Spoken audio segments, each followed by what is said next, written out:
Welcome. I'm Patricia Rosenmeyer, and I'm director of the Carolina Center for Jewish Studies.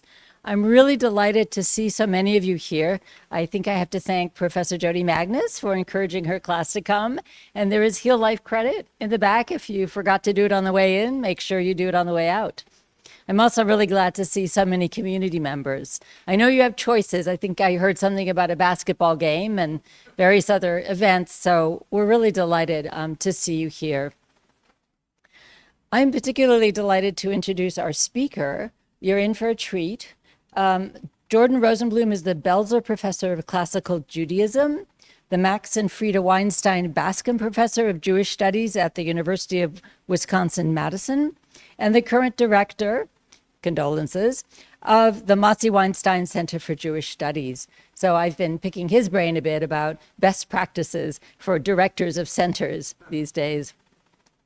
I actually know Jordan because I spent 20 years before coming here at the University of Wisconsin, so I have seen him grow up. So interestingly, he has 2 BAs and 2 MAs. I'm not quite sure why that happened. It's a long story, but he has spent time studying at Columbia, at the Jewish Theological Seminary, at Emory, and longest at Brown, where he got his PhD. And his research focuses on the literature, law, and social history of the rabbinic movement in general, and in particular, which you'll find out tonight, on rabbinic food regulations. He has quite a few books. One called Rabbinic Drinking, What Beverages Teaches About Rabbinic Literature. Another on Jewish dietary laws in the ancient world. Food and Identity in Early Rabbinic Judaism. And he's also co-editor of 4 further volumes on topics such as the ethics of Jewish food, animals in the law in antiquity, Jews, Christians in the Greco-Roman world. And he's about to publish a new book on Jews and the pig, a history, which explores the long association between Jews and the pig, including visual representations. And we're going to hear some results of that research today. One of the things I love about Jordan is that he has great titles of articles, and he's a master of the pun, and I'm hoping we'll hear some tonight. But here, just a brief glimpse into some of his article titles. The Swine Suicides, on the appearance and disappearance of pork-related Jewish martyrdom in antiquity. Or A Brief History of Jews and Garlic. Or how about Thou Shalt Not Cook a Bird in Its Mother's Milk? Theorizing the evolution of a rabbinic regulation. Please join me in welcoming Jordan Rosenblum to speak to us today on Jews and the Pig, a history. This is, can you all hear me? Yeah, okay. So this is a real delight because so Professor Rosenmeyer and I go way back. And also, as I said to a few people today, the first paper I gave on Jews and the Pig was in 2005 as a graduate student. And this has been a project that I've been collecting references for. It's always going to be the next thing. And so it's fine. It's nice to finally do the next thing. But also I'm glad that it took about 20 years to figure this out. And I'm excited about this. I hopefully can convince you by the end of this that to be excited about it. My family is happy that I'm out of the house talking to other people about the pig for once. So, okay. Long before he was a household name, whose words and ideas greatly impacted socio-political events and college syllabi across the globe, Karl Marx was a young boy whose Jewish parents had converted to Christianity. Navigating an enduring Jewish past and a Lutheran present, Marx engaged in what might seem like a curious culinary practice. See if this works. It's always the moment with the clicker. Oh, there we go. For those undergrads, check this before, turn on. Okay, there we go. On the eve of Easter, Karl would make his way to the ghetto of Trier. The Jewish Passover preceded the Christian Easter. The members of his Uncle Jacob's house would be busy baking matzah and preparing the stuffed fish for the Seder. In Brückengasse, which is outside the ghetto, they were coloring eggs and roasting a piglet for Easter. So Karl used to bring some matzah home and eat it with thin slices of Paschal pork. We all have the same God, his aunts would say indulgently. Sacrilege, Henrietta, his mother, would storm indignantly, trembling in expectation of God's wrath.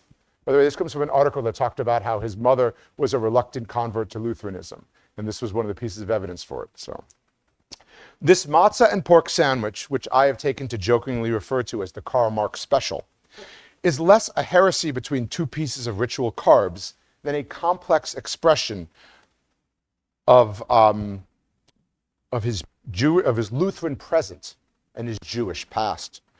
Karl enjoyed both of them combined together, literally ingesting his identity in the form of a sandwich. For Henrietta, Marx's mother, this was sacrilege. She was a reluctant convert, which explains her stormy reaction to what she perceived as culinary heresy. The pig represented not just Christian identity, but also the ultimate Jewish taboo. Putting them together in one sandwich was a bridge too far for Henrietta. But for Karl, this sandwich was a bridge that brought together his past and his present. It is unclear whether this was a bold statement foreshadowing Karl Marx's future revolutionary disposition, or just a tasty combination of foods he enjoyed eating in spring. Religion may be the opiate of the masses, but his religion sandwich likely just satisfied Marx's hunger. My talk today is part of my forthcoming book, which has been renamed by my editor to Forbidden, a 3,000-year history of Jews and the pig, which explores the long history of how both Jews and non-Jews use the pig as a means to symbolize Jewish and non-Jewish identity. Throughout, I refer to the animal in question as the pig, rarely referring to it as pork or bacon or ham. In doing so, I want to remind us that the pig is much more than just food. It is also both an embodied and metaphorical non-human animal, which is being used to stake various claims about the identities of human animals. Since time is short, I cannot cover this topic in depth. If you will forgive the pun, from snout to tail. She asked me before, she's like, I won't use the pun snout to tail. I said, it's in here already, don't worry. I will quickly move through the ancient evidence and devote most of my attention to a few examples from the medieval, early modern, and modern periods. Though my academic specialty is antiquity, and thus I'd love to spend more time there, I want to try out some of my newer material and push myself outside of my comfort zone, but I'm happy in the Q&A to return to the ancient world. Our epic story has a rather inauspicious start. If all we had was the Hebrew Bible, we would have been unable to predict the fascinating adventure that follows. The Hebrew Bible, without much fanfare or detail, bans the pig. Why? Because it is a domesticated quadruped that, though it has split hooves, does not chew the cud. And God declared that domesticated quadrupeds must have both split hooves and chew the cud to be valid for ingestion. The pig is but one such animal that falls outside the lines. There is no reason, if all you had was the Bible, to view the pig as any more prohibited than the camel, the hare, or the rock badger. In the latter half of the Second Temple period, the pig begins to rise in rhetorical and symbolic importance, especially due to its roles in narratives about the violent imposition of foreign rule, such as the pig-related Jewish martyrdom accounts in the book of Maccabees. In fact, in the earliest stories about Hanukkah, we learn far more about pigs than we do about olive oil. If you know anything about this story of Hanukkah, and I'm happy to talk more about that later, olive oil becomes the part that people talk about. But if you look at the ancient accounts of it, pig is much more important. The symbolic weight of the pig grows even heavier in the rabbinic period, my favorite period, where additional layers of meaning are embodied in the pig. Often unable even to utter the Hebrew word for pig, chazir in Hebrew, the rabbis refer to it as davar acher, which means that thing, the other thing, something else. Further, the rabbis double down on identifying the colonial oppressor of Rome as the, with a capital T, pig, with a capital P.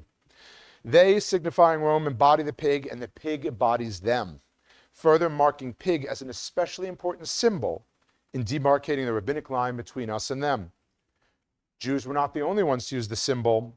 The pig is a symbol of Jewish and non-Jewish identity. In the medieval period, and so now we've jumped ahead and we're going to stay in the medieval and move forward from now on, we encounter several Christian sources that use the pig to mock Jews.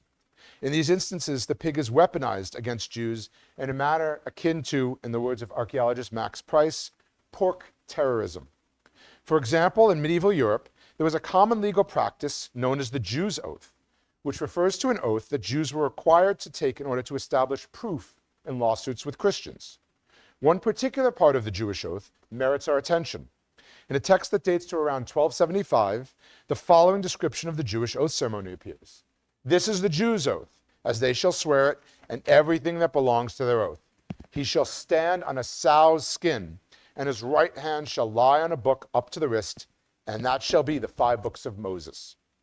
Part of this ritual conforms with rabbinic law. In the Babylonian Talmud, prescribes standing and grasping a Torah scroll while taking an oath. But the eagle-eyed reader will spot the part that does not conform with rabbinic law, standing on a sow's skin. The tradition of a Jew standing on a sow appears in several medieval versions of the Jewish oath, including the image on this slide, which is a depiction of this ritual from a circa 1425 manuscript. In another text from 1516, the physical and rhetorical function of the pig is made much more apparent. The Jew shall stand on a skin of a sow that had borne young within 14 nights. The skin shall be split up along the back and be spread on, or displaying the teats on it, and the Jew shall stand barefooted and wearing nothing but nether garments and a haircloth about his body.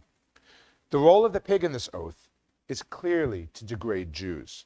While the ceremony accords with rabbinic oath regulations by occurring while standing and holding a Torah scroll, it simultaneously mocks Jews by forcing them to stand on the pig, an animal explicitly prohibited by the document that they hold in their very hands. Further evidence shows that the original form of the Jewish oath ceremony required the Jew to stand on a goat. The pig was added in the 13th century. Why would a goat, a biblically kosher animal, be replaced with a pig, if not to debase the Jewish oath taker? The medieval image of Jews and the pig that is most famous and most troubling is that of the Judensow. From the 13th through the 16th century, various forms of the Judensow image appears in Germany. In its most basic form, the Judensow, which literally means the Jew's sow, depicts Jews sucking at the teats of a sow. Sculptures and images of the Judensow range from the relatively tame to the graphic, with the latter including depictions of Jews eating pig excrement and drinking pig urine. While the Judensow starts off as but one in a series of animal images about virtues and vices, in Germany it very quickly becomes associated with Jews and Jewish vices. In his classical study of the Judensow, historian Isaiah Schachar notes that, though medieval English churches and cathedrals frequently used the motif of sow and piglets more generically, quote, allegorical representations of sows without Jews are quite uncommon in German religious sculpture, end quote. So further, in Germany, this image proved quite popular and endured for centuries. Equally enduring was the obscene depiction of Jews. First of all, Jews were immediately recognizable in the majority of the images by their hats, which are known famously as the Jewish hat.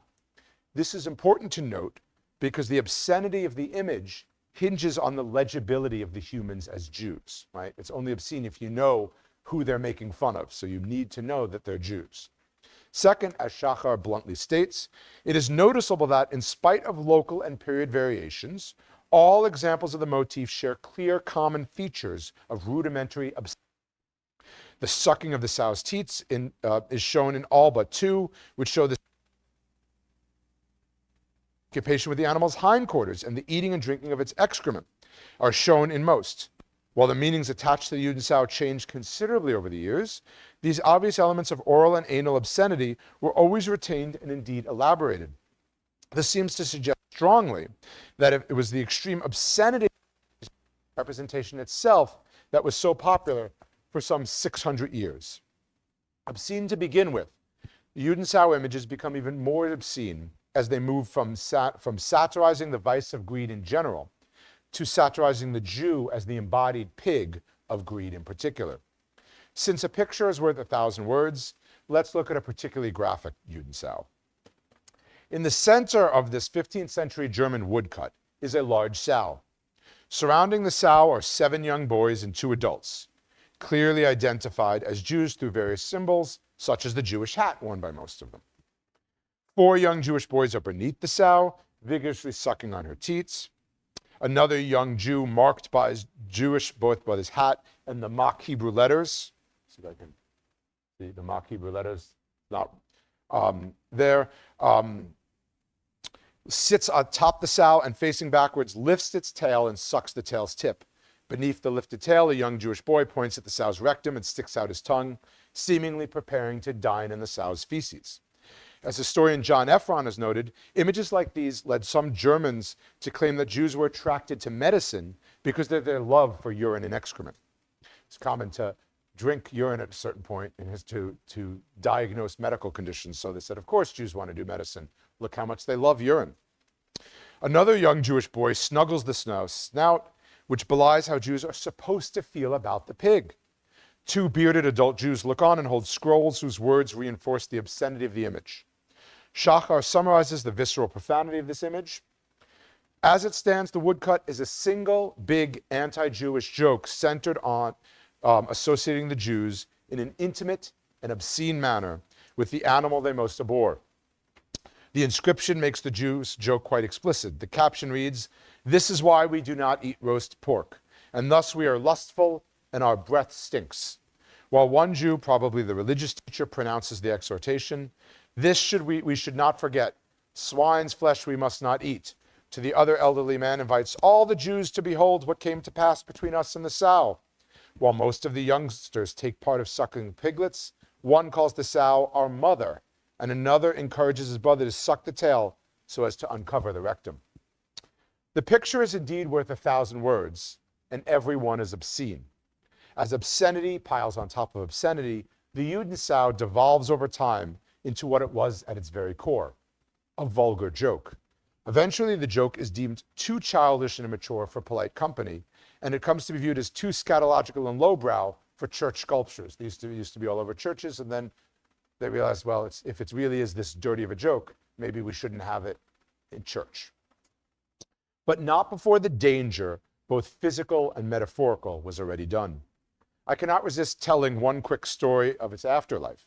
In 1884, a non-Jewish surgeon at the Vienna General Hospital got in a heated argument with a Jewish doctor named Karl Kohler.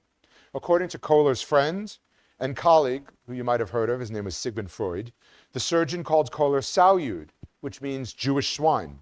This common jeer has a clear historical connection to the Judensow. To Freud's delight, Kohler responded by punching the surgeon in the face. And if you want to know, I have a long endnote about historical punches that I found that involved people calling Jews pigs and then getting punched in the face. But that's for the book. I'll leave that for the book. Now we turn from one historical punch in the face to another, namely the Inquisition. Like many Americans, in elementary school, I was taught a historical lesson in rhyme form. In 1492, Columbus sailed the ocean blue. While most of the audience, or some of you maybe, at least likely know that this refers to Columbus setting sail from Spain across the Atlantic Ocean, less well known is that another significant historical event occurred in the same year. Spain expelled the Jews. Never learned the rhyme for that one, but maybe you'll come up with it. Both of these events in 1492 had significant and long-lasting impacts across the globe. And though we will focus only on the Spanish expulsion of Jews, both of these events feature enduring stories related to the pig. And we can talk about that too, because that connects to how certain pigs end up in America, and there's a whole American story to that. So before we get to the story, it's worth noting that when the Iberian Peninsula was under Muslim rule and known as Al-Andalus, the pig was a defining feature not for its presence, but for its absence. Given the fact that Islam taboos the pig, this should be expected. Building on prior assumptions, the pig was seen as dirty, and hence regions that consume the pig were seen as dirtier than pig-free zones. This claim is made by the renowned 12th century Jewish philosopher and physician Maimonides in his famous The Guide for the Perplexed. Maimonides sullies the pig for its sullied reputation, asserting, "Now if swine were used for food in Al-Andalus, marketplaces and even houses would have been dirtier than latrines, as may be seen in present in the country of the Franks." In Arabic, Franks was a common way of referring to Europe. Hence, Maimonides here used the pig to divide pristine Al-Andalus from the both literal and figurative pigsty that, in his opinion, was Europe. But when the Iberian Peninsula comes under Christian rule, the plot of the pig's tail takes an interesting twist. That was a very subtle pun. Just, feel free to laugh at my jokes. Thank you. I'm told that if I have to tell people to laugh at jokes, they're not funny. I disagree. For many years prior to issuing the decree expelling Jews, Spain and the Catholic Church pressured Jews to convert. Jews became conversos, Spanish for converts, especially referring to Jews who converted to Christianity, for a variety of reasons, ranging from genuinely held belief to genuine fear for life. Regardless of their reason for converting, conversos were often treated with suspicion, both of the Jewish stench that was considered still inherent to them as former Jews, and out of fear that conversos continued to practice Judaism in secret, which some, but by no means all, did. Writing in the 1470s, Anton de Monoro, a poet, tailor, and converso, laments in porcine terms that he's never viewed by his fellow Spanish Catholics as truly Christian. I followed the credo and worshiped pots of fatty pork, half-cooked bacon, listened to mass and prayed, crossed and crossed myself, and never could I slay that trace of converso. Notice that he points to what he ate before he talks about Christian prayer. No matter how much pig he eats, Monoro is always viewed as a converso, with one foot still planted in the Jewish world, rather than as fully Catholic.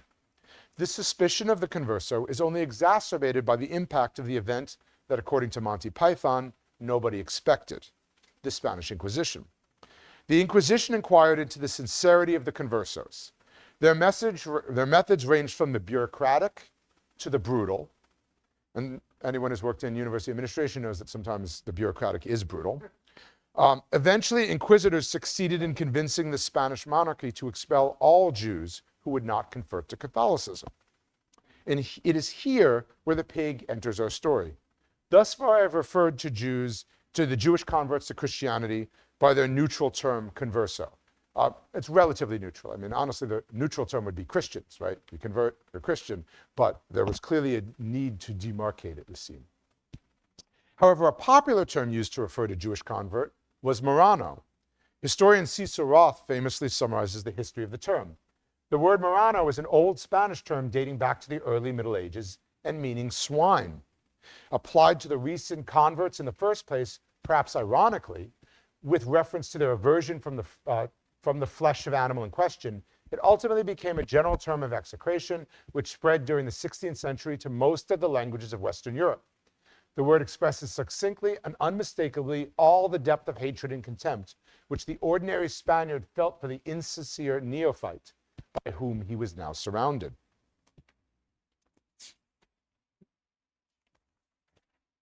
As Roth notes, there is a perverse logic in this association. Jews abhor the pig, and true Christians should abhor duplicitous converts. The pig looked kosher on the outside, which belies its non-kosher core. And so too, Marranos look like Christians when one sees them on the street or in the church, but inside their hearts and their home, where they continue to practice Judaism, they are secretly corrupt. Hence, they are pigs. From the benign to the brutal, the association between Jews and the pig plays into conversations about conversos for almost a millennium. We see it, for example, when Elvira del Campo is tried by the Inquisition of Toledo in 1567 to 1569 on charges including not eating pig. She confessed to this crime and was sentenced to torture. Sadly, Elvira del Campo was not alone in suffering, as many conversos were hauled before the Inquisition and condemned over claims that, among other things, they avoided eating pig. Inquisitors found converso avoidance of the pig, whether actual or perceived, as damning proof for their secretly practicing Judaism, and meted out various punishments as condemnation of these pigs. The pig also appears in pernicious stories accusing Jews of the blood libel. The legacy has even influenced food history. In Portugal, a blood sausage that contains neither blood nor pork is called a chorizo de Mariano, a Marrano sausage, or to make explicit that which is implicit, a Jew's sausage. The pig plays a role in the story of conversos as both inquisitors and conversos tell stories of how the legacy of Judaism, both knowingly and unknowingly, reverberated through generations, sometimes long after the connection between the conversos and the Jewish past was forgotten. Though the elephant may never forget, it would seem that the pig never lets anyone else forget. Departing medieval Spain, we journey to early modern Italy, where we encounter a pig attending a Roman rabbi's funeral. And by the way, I'm going to talk about this and a few other things that I found last year. I was on sabbatical and I was finishing the pig book, and I found some amazing things that I wouldn't have found before. When I said that I started this project in 2005, I'm glad I waited, because this thing I'm going to tell about is from a manuscript that was only discovered a couple of years ago, and then 2 scholars wrote it up. And so the world didn't know about this until then, so I couldn't have known about it either. And I love it, and you'll hopefully love it too. In the late 1640s, the esteemed Rabbi Tranquillo Corcos the Elder died. Like other respected Roman Jews, his funeral procession began in the ghetto and proceeded east towards the Jewish cemetery on the Aventine. But 2 features of Rabbi Corcos's funeral distinguish it from other early modern Roman Jewish funerals. 1, it was the subject of the first Judiata, and 2, the funeral procession included a pig. Judiate, which is the Italian plural of Judiata, were popular farces performed during Carnival prior to Lent. Consisting of verses composed in mixed languages, they were sung by comedic characters. As the term Judiate implies, these farces targeted one group in particular. They mocked Jews. The Judiata is but one of many forms of anti-Jewish carnival practices in medieval and early modern Italy. Some of these practices incite violence against Jews. Others are downright violent against Jews. To offer 2 notable examples, in the so-called Jews race, Roman Jews were forced to run naked down the Via del Corso to Testaccio yearly until 1668. And this was a real difficult one to learn about for me. There was a medieval carnival tradition yearly until 1312 of forcing the oldest Jew in the Roman community, in the Roman ghetto, into a barrel filled with nails, sealing the barrel, and then pushing the deadly barrel down Mount Testaccio. This latter cruel carnival practice has its own porcine history, as eventually Jews were able to pay the church a yearly fee of 10 florins to replace the old Jew in the barrel with 2 pigs. In this ritual, the pigs were led in a procession to Mount Testaccio. To the glee of the gathered crowd, the pigs were then violently thrown off the mountaintop. Instead of Jews, they murdered pigs and used a fee imposed upon the Jewish community to pay for this murderous ceremony. Right? It's pretty clear what's going on here with this replacement. It's also clear embodied violence. I have to say, working on the medieval, as someone who usually works in the ancient world, when I started working on the medieval chapter, it was the hardest chapter I've ever had to write because of just with the Judenschau and these other things, just time after time after time of this embodied violent anti-Semitism. The claim that Rabbi Corcos's funeral procession is the subject of the first Judiata is made explicit in the manuscript that preserves it. Although we cannot state with 100% certainty, I mean, even the text itself hedges by saying it is believed to be the first Judiata in Rome. The timing would fit with extant evidence, and there's nothing that contradicts the claim. At the very least, we can certainly assert that this is among the first, if not the first. And then there's the matter of the pig. The surviving manuscript of this Judiata opens with a brief description of the history and context. This description was written by Giovanni Pastrizio, who, among other professional roles, was the Scriptor Hebraicus at the Vatican Library in the 17th century. It's worth quoting the description in full. Melchior Palintrote, it's sick because, for those who care, his name, that's not how you spell his name, but they didn't have spell check. We'll give it to them. Of Rome, was very expert in the Hebrew language and severe against the Jews. He printed works against their stupidities, went to synagogues and hurled abuse at them. Please don't be like him when you come to like my talk or anyone else's talk. You don't want to just go there and shout how stupid this person is. And was often found in their sermons, interrupting them, noting their errors to the rabbi. In his time lived the principal rabbi and teacher, highly esteemed by all in the ghetto. And when he died, Palintrote made a masquerade of the Jews who were on their way to bury the rabbi, carrying him in a coffin.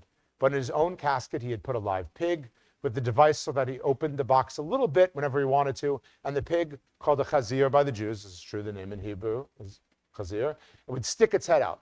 The song that Palintrote wrote, he taught to the youths, who made up his masquerade.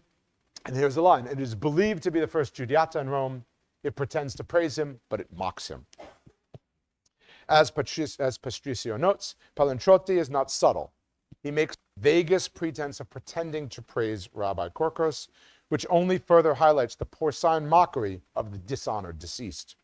This lack of subtlety, which as an historian, you want your sources to not be subtle. So you'll see we've had some and we're gonna have more really not subtle sources. And I'm thankful for that for my job. This lack of subtlety leads to an almost slapstick humor in the conclusion of the Judiata. When the pig arrives at the scene, it's greeted with the opposite of Mazel Tov, Mazel Ra, the soul of that rabbi inside a pig. Tov means good in Hebrew, and Ra means bad or evil. So instead of signaling good luck, this signals that fate is turned against the rabbis, and by extension, the Jews. And just in case this was not obvious, what he was trying to allude to with this pig in a coffin trick, he puts the words in an observer's mouth. The pig represents the rabbi's soul. But not just that. The pig is now mockingly embraced in messianic fervor and declared kosher. Have you read in the Talmudic tractate Avodah Zarah? It's actually not in that tractate. Randomly, earlier in my career, wrote an article that there is a rabbinic tradition about this, but it's not in that tractate. So I get to write a snarky footnote about that, which I'll spare you from. But that pig is eaten in the world to come. Behold, our teacher, who to reassure men and children shows himself in the shape of a pig to everyone. Happiness to the wise, joy to the elders. Make a celebration, O Jews. Sound the shofar for all the ghetto. Eat pig without any respect. This biting farce blends Hebrew with Italian to great and acerbic comedic effect. In the Messianic age, pig will be kosher, and the rabbi's porcine soul appears as a pig to inform Roman Jews to rejoice and embrace that fact. And it's true, there are rabbinic texts that claim this, but for different reasons. Get the party started. Take out the shofar, the ram's horn, and eat pig without any respect, that is, without concern for biblical and rabbinic legal prohibitions. This invitation to party like it's Messianic times points to the overall goal of the Judiata. As historian Martino Mampieri persuasively argues, this is Mampieri and Mickelson, who I'm going to quote next, are the two scholars who've publicized this fund, to my knowledge. While the employment of Jewish themes and the imitation of the Italian Jews' manner of speaking were intended for comic effect, Palantrotti exploited them as support for his narrative, specifically for its polemical purpose. The final exhortation to eat pork, though undoubtedly flippant, may reveal a not so subtle prompt to conversion.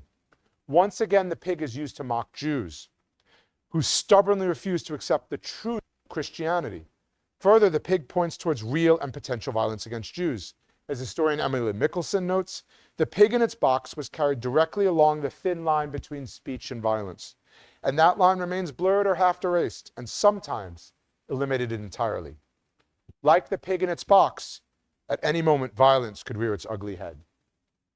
Palantrotti's exhortation for the entire ghetto, without any respect, points to a common motif in early modern Europe, and both temporarily and geographically beyond, that force-feeding Jews pig could be an effective means of forcing them to convert to Christianity. This motif obviously harkens back to past events, most especially to the Inquisition. In some early modern accounts, the Inquisition is explicitly mentioned. Famously, for example, Voltaire refers in his 1759 classic novel, Candide, to two Portuguese conversos who were burned to death because they were convicted of secretly having thrown away the bacon that accompanied their chicken dishes. Maybe they were just picky eaters, we don't know. But they were burned to death, so not cool. While we have seen several examples of this widespread violent presumption, we take a moment now to reflect on one blunt and satirical illustration of this phenomenon. Thomas Bonner's 1764 print, The Conversion of Nathan, which appears in the slide, and I'm going to get to this in a bit. We're going to discuss the picture shortly, but I want to talk about the rhymed verse that appears on it.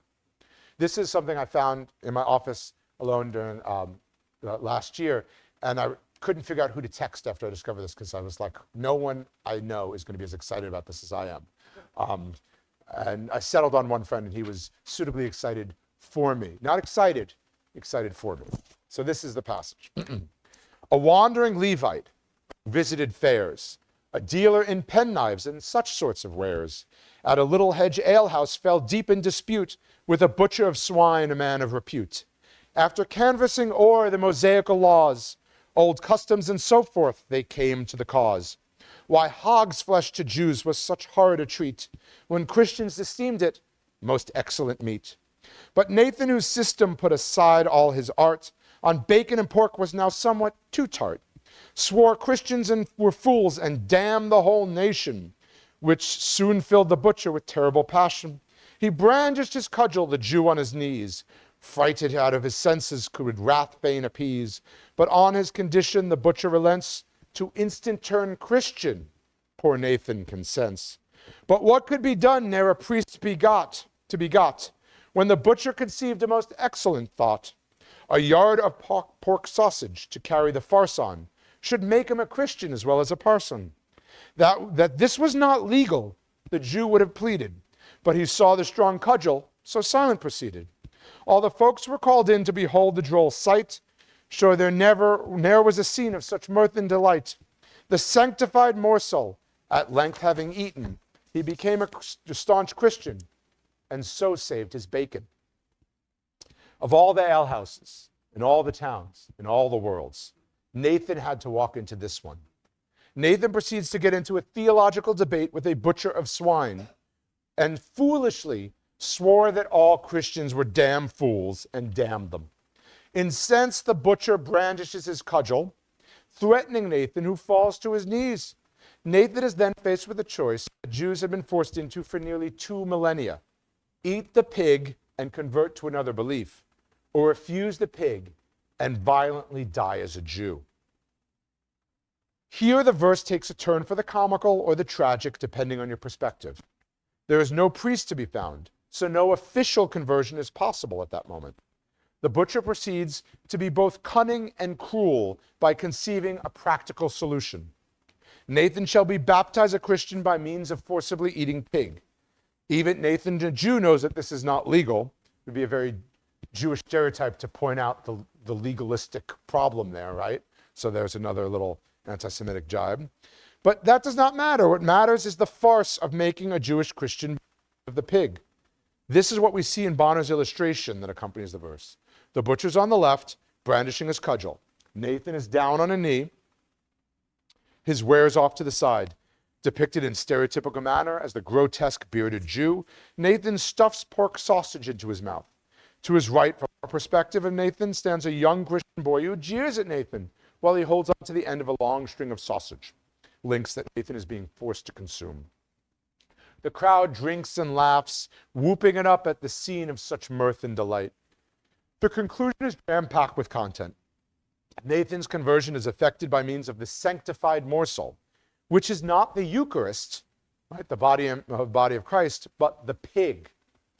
The reader is meant to laugh at this joke rather than to ponder the possibilities of equating the pig with the body of Christ, though there are some sources that talk about that, but that's for another day. By ingesting this porcine morsel, Nathan becomes Christian, a member of the foolish nation that he has just damned. And finally, the zinger to end all zingers, by eating the pig, he saves his bacon. This still works 250 years later. The violence imagined in this text is realized over the coming decade in England in particular, where we encounter several instances in which the pig is used in physical attacks on Jews. For example, in 1769, a Jewish peddler had his hands tied behind his back and hot bacon grease stuffed down his throat. More commonly, there was the sometimes realized threat of greasing a Jew's beard with pork fat. Threats appear in numerous literary accounts and are even recorded in a 1776 case where a woman who was kept in a public house was found guilty at Westminster Quarter Sessions for assaulting a Jew and greasing his chin with pork. Summarizing the extant evidence, English scholar Frank Felsenstein notes, the anointment of the Jew's beard with swine's grease, while having the primary purpose to humiliate or degrade him, may also be perceived as facetiously unholy replication of the sacred act of Christian baptism. Once again, the Jew is both mocked and ironically, as via the sanctified morsel and or baptismal grease, saved by bacon. Let's stay in England, where the pig appears amidst an important Enlightenment debate. Should Jews be granted British citizenship? In May 1753, the British Parliament enacted a controversial act, commonly referred to as the Jews' Bill.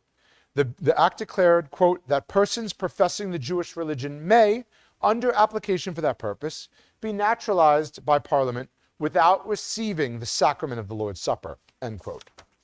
This victory, however, was short-lived. Opposition to the Jews' bill was sufficient that the act was repealed less than a year later in 1754. In fact, many of the politicians who voted it in were immediately voted out of office.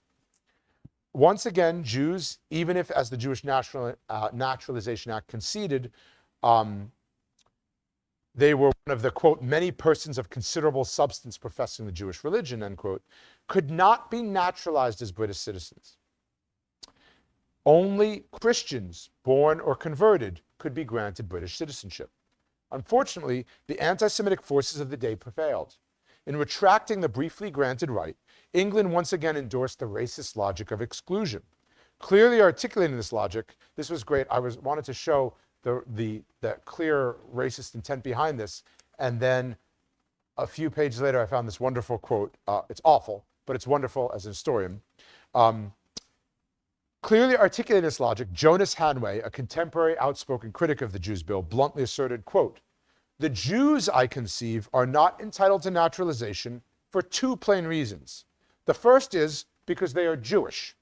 The next is because they are not Christian," end quote. Great, thank you. You've made my point. Those against naturalizing Jews as British citizens turned to mockery to ridicule Jews. To do so, they trotted out the tired anti-Semitic cliches of the Jews as a circumcision-loving, pig-hating, financial market manipulating people. So, for example, let's look at this popular contemporary doggerel from 1753. "In brave Edward's days they were caught in a gin for clipping our coin, now to add sin to sin. As they've got all our pelf, they'd be clipping our skin. Those foes to the pork of old England, oh, the old English roast pork. When good Queen Elizabeth sat on the throne, when Jonathan's jobbers and Jews were unknown, each Briton might then call his birthright his own, and feed on the pork of old England. Ah, the old English pork." Not content with having taken all of English riches, this is the meaning of the word pelf, the poem claims that Jews are now coming for English foreskins. Clearly, there is a punning association here between the common claim that Jews clip coins and the much better attested claim that Jews practice clipping of the foreskin, that is circumcision. It then imagines the pig as representing British identity.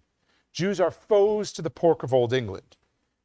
Jews hate the pig, both the animal and the empire that it represents. The poem then reminisces about the good old days, defining the greatness of the Elizabethan era in terms of it having been a Jewish-free England. Without Jews, Britons could feed on the pork of old England. Here, pork has yet another meaning, the resources and riches of a country that prior to the arrival of those foes to the pork of old England used to benefit only the British. This is also a reference to Jonathan's jobbers. It's Jews as stock manipulators and stealers. But now those pork haters have devoured all of the English pork, leaving the British hungry. Though the Jews' bill was law for less than 1 year, the controversy inspired more pamphlets and cartoons than any other political issue in 18th century England. In some of the associated cartoons, Jews appear riding pigs. Importantly, as Isaiah Shachar points out, these images should not be read as directly connecting to the medieval Judenzahl, because it hadn't stuck root in England. It was mainly a German phenomenon. It was really only a German phenomenon. Instead, they'd drawn the pig to mock Jews. Since Jews were so famous for abhorring the pig, it was seen as funny to depict Jews as riding the animal that they so abhorred. One off-sided image is this English etching from 1753 to 1754-ish, in which fashionably dressed Jew rides a pig and declares, "I am naturalized." The pig then says, "Bye bye my pork." The image juxtaposes the Jew pretending to act like a wealthy British citizen, and the tabooed pig, which represents Christian British identity. If you are so British, the Jew ride suggests, then you should eat the pig. To be British is to act British, and to act British is to eat the pig. The reader presumes the Jew will not, which belies his claim to be British. Long after the repeal of the Jews' bill, English cartoonists continued to draw and draw on images that juxtapose Jews and the pig.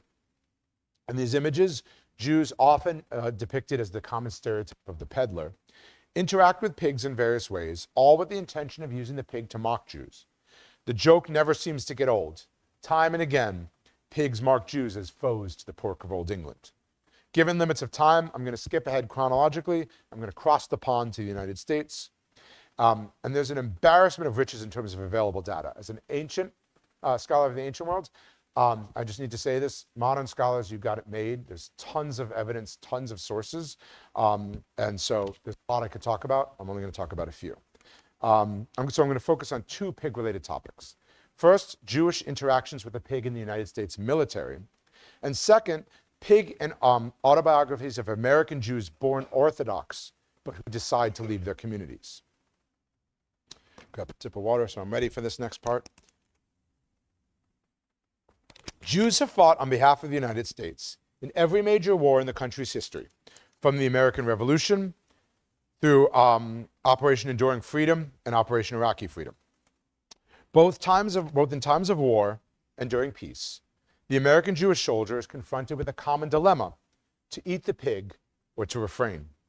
While we have documented evidence for this dilemma, at least as far back as the Civil War, we have documented evidence, at least for Union soldier Nathan Cohen recalls being offered ham by a non-Jewish German woman whose home he was staying in during the war, stating, quote, "I hesitated at the ham, but my appetite got away with my religion, and I cleaned up," end quote. Jews fought on the other side of the Civil War as well, and during their battles, they also had to fight against the evil inclination tempting them to eat pig.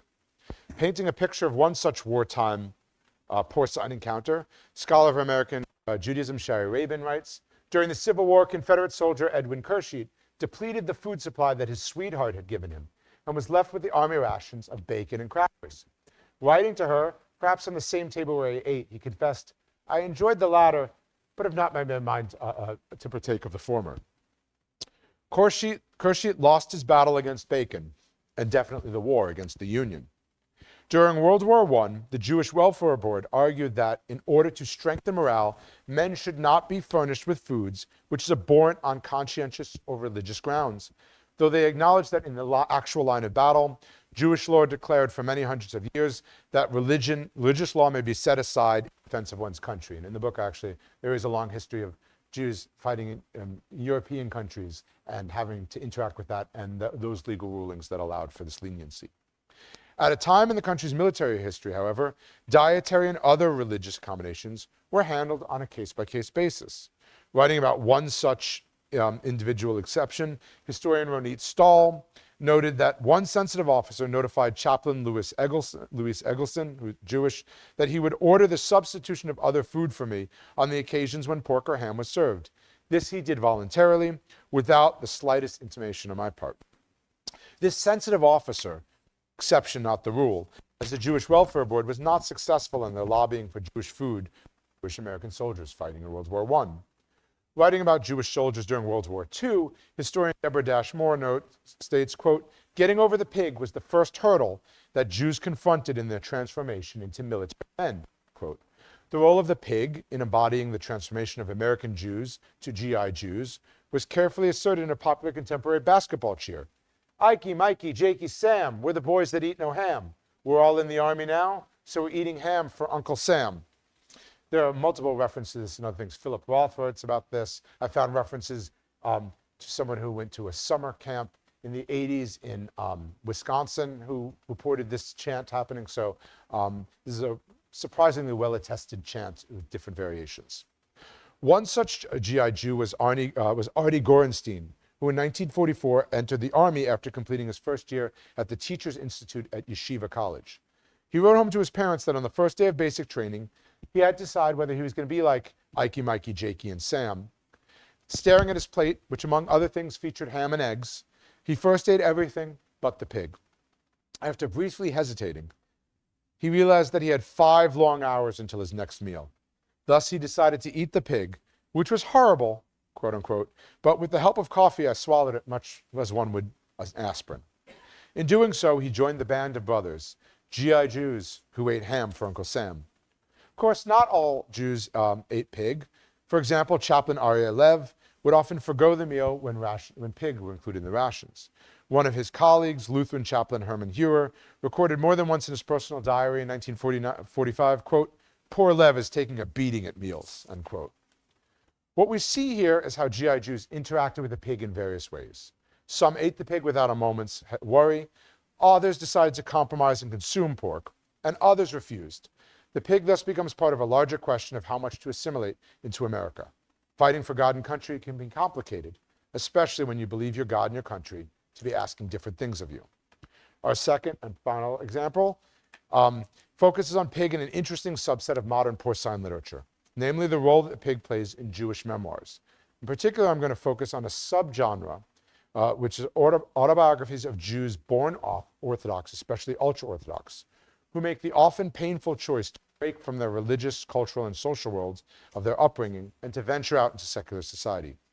The popularity of such works suggests a growing fascination by both Jews and non-Jews of the choices made by those who leave and those who remain within these insular communities.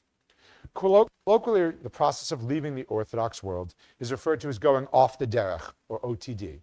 Derech means path or way in Hebrew, and refers to the path upon which one walks in accordance with normative rabbinic law.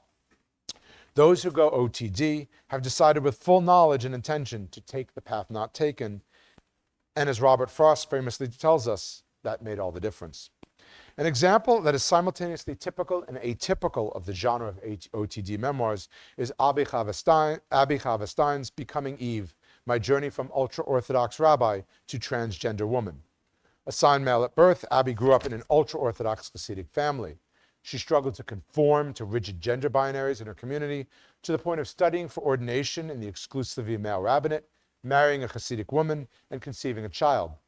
However, this life took an enormous toll on her physical, emotional, and spiritual well-being, and eventually Abi leaves the community and most of her family behind to build a new sense of community, faith, and identity. The pig plays a key role in her first step off the derech, off the path. As she remembers, the Saturday after that was the first time I used my phone on Shabbos, the Sabbath, breaking the prohibition against using electricity on the day of rest. The next fast day, the day of Esther, right before the Jewish holiday of Purim, I ate a tuna bagel. The following Yom Kippur, I had bacon. I'd begun a 2-year process in which I first rejected everything Jewish and then later found my way back on my own terms. I found my gender identity in my own way too. Today I'm proudly Jewish and proudly transgender.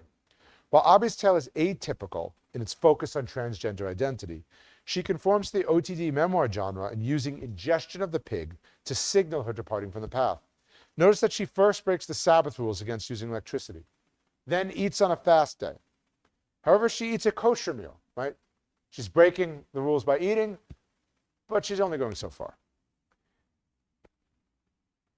And the fast day, by the way, is a minor fast day. So it's a baby steps in that sense. It's not until Yom Kippur, the Day of Atonement, and the most major fast day on the Jewish calendar, that she describes herself as eating bacon. To eat pig on Yom Kippur is the epitome of breaking from tradition, and I have lots of references of that itself becomes an interesting practice. OTD memoirs regularly reference their fascination and eventual first contact with pig in all of its culinary forms. I would argue that it's fast become one of the required elements of this genre, namely author's backstory, emerging doubts, first taste of the pig, eventual break from their community, and then reconciliation of their new identity. Memoirs to counter the pig in fancy cuisine and in fast food, but they always encounter the pig. So examples of both experiences come from memoirs of 2 authors raised in Hasidic families in and around New York. Deborah Feldman's first culinary encounter with the pig came in a fancy Manhattan restaurant where her cultured and non-Jewish friend Polly orders her prosciutto. After initially becoming nauseated at the thought of eating the pig, Feldman remarks, "It's funny," I say to Polly, "most Hasids who go off the path just go to McDonald's for a burger, but I'm eating gourmet treif, gourmet non-kosher food. That's how you do it though," she says. "Even when you break the rules, you do it with pizzazz." For some reason, that line always reads to me like a detective noir line, but maybe that's just the voice I hear in my head. Shortly after Feldman, by the way, whose story is dramatically and very differently retold in a Netflix miniseries, which is very different than this, but if you want to watch, you can, declares, "I don't want to be a chassid anymore." Feldman's encounter with Italian ham symbolizes her readiness to break from tradition. Shalom Auslander's first culinary encounter with the pig occurs in a much more lowbrow dining establishment, the Snack Shack at the Town Pool in Ramapo, New Jersey. At the pool, a hungry Auslander watches his non-Jewish friend Vinny consume a pork hot dog. Vinny stood beside me, piling his pig dog high with sauerkraut and thin-cut pickles. I stared, open mouthed, as he flipped his hair back, cleared a path to his mouth, and took a bite. It was as if he'd never even heard of Leviticus 11:7, the verse that bans pigs. "What's the matter, kid?" asked Vinny. "Never seen a dude eat a dog before?" It was pig. I'd never seen a dude eat that before. Screwing up his courage, Auslander's choice of pig meat is not a fancy Italian prosciutto, but the ordinary Slim Jim. This was what it was like to be one of them, the people who drove by us when we walked to synagogue on Saturday, the people who watched TV on Friday night, the people who could eat sticks of meat, who lived with Ramapo Pool-type freedom every blessed day of their unchosen lives. I closed my eyes, took a deep breath, and shoved as much of that Slim Jim into my mouth as I could, coiling it up inside my mouth like a pig-flavored garden hose, forcing the last few reddish-brown inches with the tips of my impure, troubling fingers as I tried in vain to squeeze my lips shut. On that fateful day at the Ramapo Pool, Auslander fails to keep his lips shut and ends up regurgitating his hastily consumed first few bites of pig. But that does not stop him from continuing to frequent the snack shack, where he becomes a regular purchaser of Slim Jims. What these and the growing number of OTD memoirs teach us is that in yet another context, ingestion of or abstention from pig indexes Jewish identity. Staring into the mirror to gaze at their transforming identity, in the words of OTD or Reva Man, quote, "I would see myself, hot bacon and eggs, and realize just how far from home I had strayed," end quote. While the path might be pig-free, once one wanders off the derech, the pig is readily available. In forms ranging from bacon to prosciutto, and even to Slim Jims and beyond, OTD memoirs feature the pig as symbolic of key moments of transgression. To decide that eat the pig is to cross a line that demarcates the outer boundary of the path. It is for this reason that the pig is a key element in OTD memoirs. As an apt way to conclude this talk is to briefly discuss a recent kosher controversy. Following its success with various plant-based non-meat products, in 2021, Impossible Foods released a new product, Impossible Pork. Given that the ingredients were basically the same as their previous products, the company was surprised when neither their halal nor their kosher certification agencies would certify Impossible Pork, while Impossible Beef and other products, including Impossible Sausage, remained certified as halal and kosher. It proved impossible to certify Impossible Pork. Why? The Impossible Pork, we didn't give it an OU. That's the kosher certification of the Union of Orthodox Rabbis, and that's the symbol, the most common symbol, which in 2023 celebrated its 100th year anniversary of being a symbol. To it, not because it wasn't kosher per se, said Rabbi Menachem Genack, the CEO of the Orthodox Union's kosher division. It may indeed be completely, in terms of its ingredients. If it's completely plant-derived, it is. It's kosher. Just in terms of sensitivity to the consumer, it didn't get it. Reading between the lines, we see that by his own admission, Impossible Pork is technically kosher. Its ingredients and the method of preparation all accord with the modern kosher standards of Orthodox Union. It's made in factories where all these other certified kosher products are made. But it doesn't pass the kosher smell test. Taken in isolation, this doesn't make sense. So many other products that might fall under this rubric are certified as kosher. The OU, by the way, certifies Impossible Sausage. It certifies bacon bits. The stumbling block for this product, which looks and tastes so much like the pig, is the unambiguous word pork. Declaring pork kosher just didn't feel right, even though it's not really pork. To truly understand this perplexing ruling, we need to understand the 3,000-year history of Jews and the pig. It is only then that we understand, for some Jews, the impossibility of Impossible Pork. Thank you.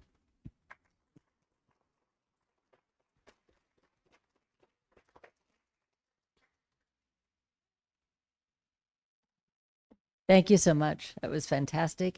I know if some students have to leave, if you have other deadlines, feel free, but otherwise the floor is open for questions.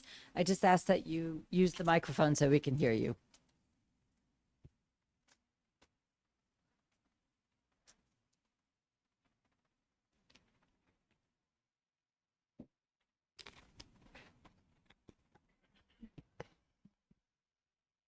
Thanks for that. Some years ago, my folks attended a seminar at Furman College, which used to be a Baptist college in South Carolina, and one of the learned scholars there postulated that, well, maybe the reason that the pig was not eaten was because it was considered the totem animal of ancient Hebrews. So I wonder if you had any reaction to that. No.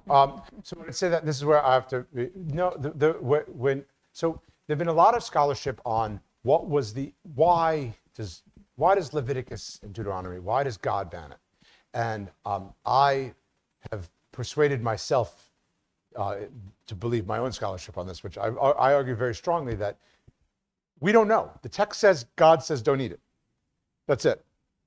And I find there's a desire to come up with things. The totem animal, I can think of no single evidence that would show any sign of that for totem animal. And part of the thing I would point out is the pig is actually not discussed that much. Besides Leviticus and Deuteronomy, there's only 5 other instances of the pig talked about in the entire Bible. You probably get more discussion of pig in the New Testament than you do in the Old Testament. And in terms of non-kosher animal, the text talks a lot more about the eagle and other things. And there's lots of symbolism of eagle and other things. There's tons of animal symbolism that the pig is a very minor character. And one of the things I point out in the story is it's the afterlife that's much more interesting. So I opened the book with when my child was born, my mom gave us these little wooden blocks that had Hebrew letters and numbers and animals with Hebrew names on it to play with. My wife grew up in Italy, so I then found that the same company made them in Italian, so I bought those blocks and was playing with my son. And because I'm me, I was like, well, let me look to see the pig. And in the Italian blocks, they had the pig.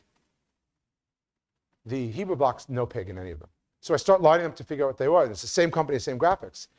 And if you look at it, they have the eagle in both. Right? They have the owl. They have all these other strong biblical non-kosher animals. What did they replace the pig with? The camel, which is ironic because if you read Leviticus and Deuteronomy, the same verse that bans pig bans camel. But why? And so that wouldn't, so I end the opening chapter and say, this wouldn't make sense if all you have is the Bible. It makes no sense. It's only later on. So that's why I would say I would disagree with that because all the evidence shows that the pig was a minor character. It becomes a major character. You would not understand why, if all you have is the Bible, you would say, why are you writing this book? So that would be my argument against that. Because not to dispel whoever this person was, but they're wrong.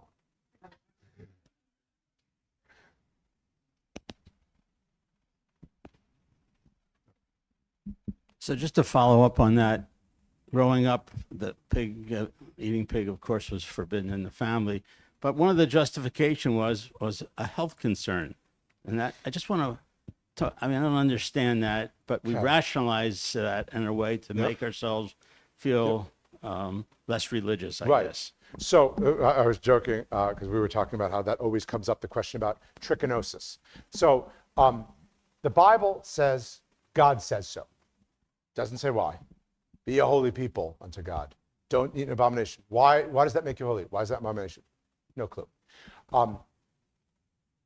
The explanation of its trichinosis only comes up in the 1800s when they discover trichinosis, and then Reformed Jews in Germany say, look, it makes logical sense, right? Look, the first person to claim any health thing for it is Maimonides, writing, he's medieval, right? And he's a doctor and he's throwing all sorts of health things, but he's not talking about trichinosis, he's just talking about humors and other things. So first thing I say is, the sources don't say anything about health. No one says anything about health. You'd also then assume that other people were idiots and didn't realize it, and they were just dying. Romans loved to eat pork. They didn't. And as an anthropologist, Marvin Harris has pointed out, then the Bible should say, thou shalt not eat pig if it's pink in the center. Cook it all the way through, and thou shalt eat it and enjoy it. Right? So what I would say that it feels great to say because it gives it logical, but actually the ancient rabbis were my guys, they actually put pig laws, they say there's 2 categories of laws. There are those that are logical. So the thou shalt not murder makes sense because you don't want to live in a society, you don't need God to tell you that. You don't want to live in a society where people can just murder anyone unjustifiably, right? It's really important for the rabbis thou shalt not kill because there are instances where killing can be justified. Murder for unjustified homicide, not allowed. That's logical, right? I think if we were creating a new society, that would be on the top of our list. Thou shalt not steal, right? If you constantly worry that people are going to steal your stuff, society doesn't work. But then they said that there are those that have no logic, but you only do them because God says so. And the pig prohibition is one of the first they put on that list because they say you do that because God said so. In fact, they explicitly say there's no logical basis for it. And there's another food-related law which, if you chance upon the mother bird on its chick, on the chicks or the eggs, you have to shoo away before you take them, right? And they say if you say that's about mercy, because a lot of people say you are to be silenced and kicked away. Because it's not. Because if you say it's about mercy, you're trying to give it a rational basis. That what that law is about is because God says so. And as another biblical commentator pointed out, it's also how merciful is it? Like, because then the mom comes back to an empty, right? Like that's nearly not that merciful. So what I would say for that is there's no evidence for it. When the health thing appears, it's in a clear, and it's also German Reform Jews who are trying to argue for Judaism being a very rational religion. They reject the Talmud and turn to the Bible. They're trying to make it seem a very rational, modern and post-Enlightenment tradition. And no one else brought it up before then. So that would be my answer to that. And there was a hand there, I think I saw first. Oh.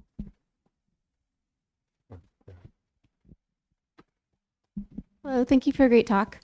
This goes beyond the pig, but it's something that you just brought up, something about when you see a bird with its eggs, you can take the bird or you can take the eggs, you can't take both.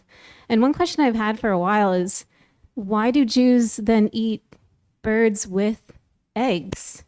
Great. So do you remember in the beginning it was introduced to have this article about thou shalt not eat, thou shalt not cook the chicken in its mother's milk. So it's a whole article to explain that. So what comes is there's 3 times the Hebrew Bible says, don't cook a kid in its mother's milk. Same verbatim words, different context. What does it mean? It clearly means something. There's evidence that there's this Second Temple Jew, famously known as Philo, who was a good Greek and observant Jew. He wrote really long, boring things. And if you read him, it'll be 50 pages of like reading the tax code, and then 2 paragraphs of fascinating, wonderful things, and then back to the tax code. And if anyone loves reading the tax code, we need you, but I'm not you. And he looked at that, said, it says, don't cook a kid in its mother's milk. So that means baby A, cow A, no. Baby B, cow A, yeah. So just go get so go to your farm for the milk and your farm for the meat. And you're never gonna have the problem. And he said, this is about mercy, because what a jerk are you that you literally go and say, I want that mom's milk and it's baby, right? You're a jerk. When the rabbis come along, they say, no, this is all meat and all milk. Let's expand out. It becomes a general, not a particular, it's general category. But then they're left with the problem of what do you do about fowl? Because fowl produce no milk. So, and there are debates in the Mishnah, the very first rabbinic document, and it opens up with, and there's famous rabbis, like Rabbi Akiva, Rabbi Yossi the Galilean, who say like, there is no mother's milk in fowl, so that's not a problem. But eventually what comes, and the article, you can find a version of it online where I kind of walk through, eventually what comes is that becomes a rabbinic, that tension exists, and there's a rabbinic tradition that there's some clever editing tricks, make it seem that, well, you should just treat it like meat. And then we're back to Maimonides. In medieval times, he says, yeah, so cow and milk, that's biblical. The rabbis add fowl and milk, because if you get used to eating chicken and cheese sandwich, it will lead to you eating a cheeseburger. So you don't do that, so you don't get comfortable with it. So it's a rabbinic prohibition to distance. Now, all this is to get to your egg question. Remember I said everything's a rejection of mercy.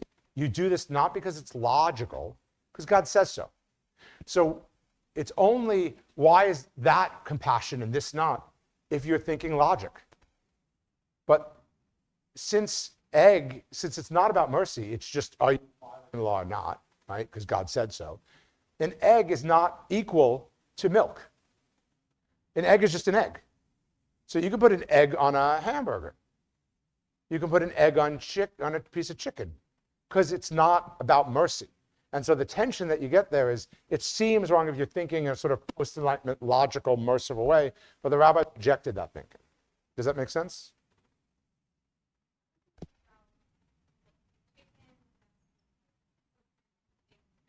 Yeah.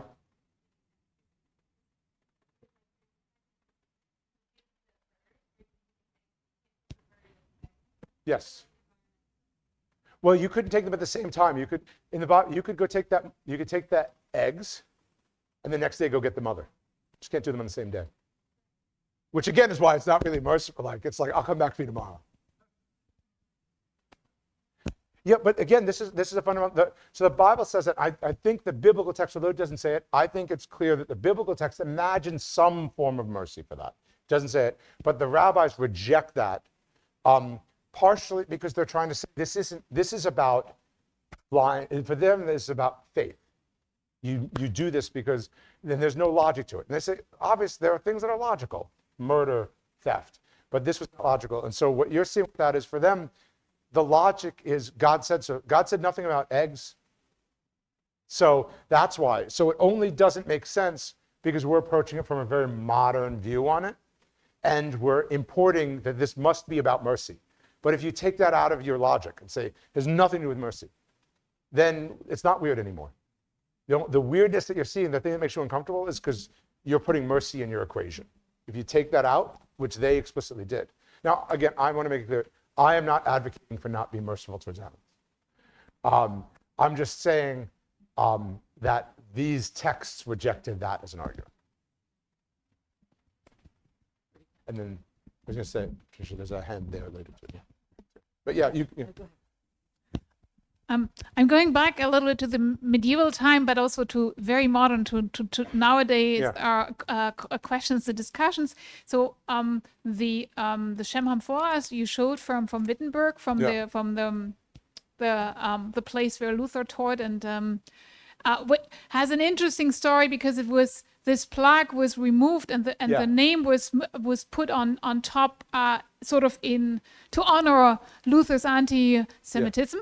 And there's this huge debate what to do with it. And I was wondering what your takes are on this, what to do with it, which is so high up, everyone can see it. And there is a monument from East German times, which is very, very hard. Right. The artist had to fight very hard to put this there, but it's hardly visible. So yeah, so for those who don't know, there have been lawsuits about should these, because some of these are very publicly visible. And the question is do you take it down? Do you leave it up? And I mean, we were just talking about, I think anyone who spends a little time on a campus here, for example, might be familiar with debates about what do you do with statues or inscriptions or things that depict things that are painful for living embodied humans, right? And who connect that to, and some people connect it to, well, maybe it's complicated, but their pride in the situation, and other people who connect it to, yes, but I see this as, violent oppression of a community that I connect to and of myself, and I see that as ongoing violence. So I can't solve that for that. I think it's, with something like that, you can take it off and put it in a museum and contextualize it. And if anything, you're then preserving it. I'm also of the mindset that you need to grapple with that legacy of that and not hide it. But on the other hand, there are you have this in a church in Erfurt, for example, it's on a church pew, and are you going to do rip off the pew and move it? It gets complicated. So I think these need to be grappled with. It's not an easy solution. I think without taking it, I mean, for me, I would say, well, it's high up in that. Like, it's probably better to take it down and put it in a museum and contextualize it because it will preserve it anyway. But yeah, it's part. But even the debate, and I reference this a little bit in the book, is informative of the ongoing impact of it, and also the ways that some people will excuse it and say, no, it's just that, or, well, Luther wasn't that bad. And so, well, read his, by the way, Luther also commissioned what another scholar called a Pappensau, which he had a pope suckling from a pig. So he wanted to make fun of the pope again, I'm using this, which uses all the vulgar imagery of that, which makes the pope seem Jewish, all sorts of ways. So he went the extra step to be extra specially complex as a character, we'll say. I'll be careful of, as a non-medievalist or early modernist, wherever we want to put him. So does that get to your question? There's.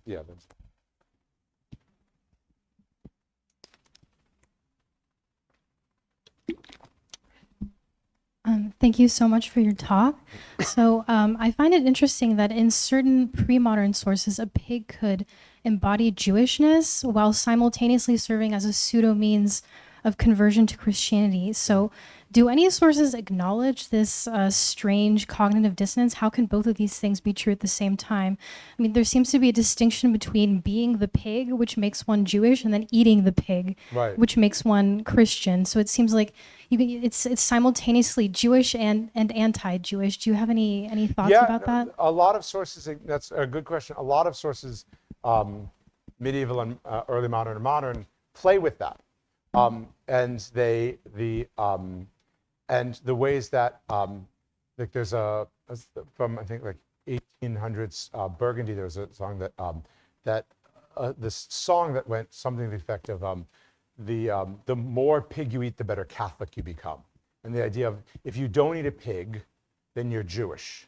And if you eat a pig, which is marked as Jewish, you become a better Catholic because you're proving you're not Jewish. And there are sources that play on this, or that there are these infancy gospels of Jesus. So this is one of the more complex things we study in the New Testament. Like, you get Jesus' birth, and then you move to Jesus as an adult, and it skips over the awkward teenage years. So what you have in late antiquity and beyond, these tradition of infancy gospels, which I think is one of the most fascinating things, because right, if you take seriously, if you are a pious believer in that tradition, you want to know what happens. And also, there's some that are like wonderful, because they imagine like, what would I do if I had all of Jesus's powers and I was an obnoxious 10-year-old? And so there's some where Jesus is a jerk, but like, it's hysterical.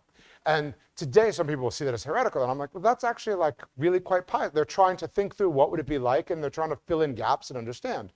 And in one, they have a younger Jesus, actually a couple of these, they have younger Jesus who encounters some Jews who hide some children in an oven from Jesus, and Jesus is like, oh, where are they? And they say, and they make some reference to they're not here, and things, and there's something comes up in the oven, and he's like, oh, there are pigs in the oven. And then he walks away, and they open the oven, and Jesus transforms those kids into pigs. And that's working on multiple layers of Jews as pigs. Jesus, by the way, is never depicted as eating pigs in the New Testament. He talks about pigs and things. So it's, and it plays on these. So what you see, and there are tons of sources that play on that tension, but they want to have their cake and eat it too. And so they want to mock Christians. There's a lot of source spending bad Christians as being Judaizers and not eating pig or acting like pigs.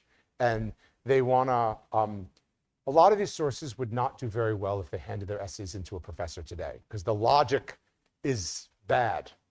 But I often tell my students, when you're reading these sources, don't let the fact that the logic is bad get in the way of a good joke they're trying to say. Like, they're trying to get to that joke. So you see it, so you're right to pick up on the tension, but those sources play with it because they want to get to the ultimate point, which is Jews are greedy, bad Christians are like pig, and Jews are pigs. Bad Christians are like Jews and pigs. Good Christians eat pigs and are not like pigs. Does that answer your question? I think we have asked enough of you this evening and of the audience, so please join me in thanking Jordan Rosenblum again.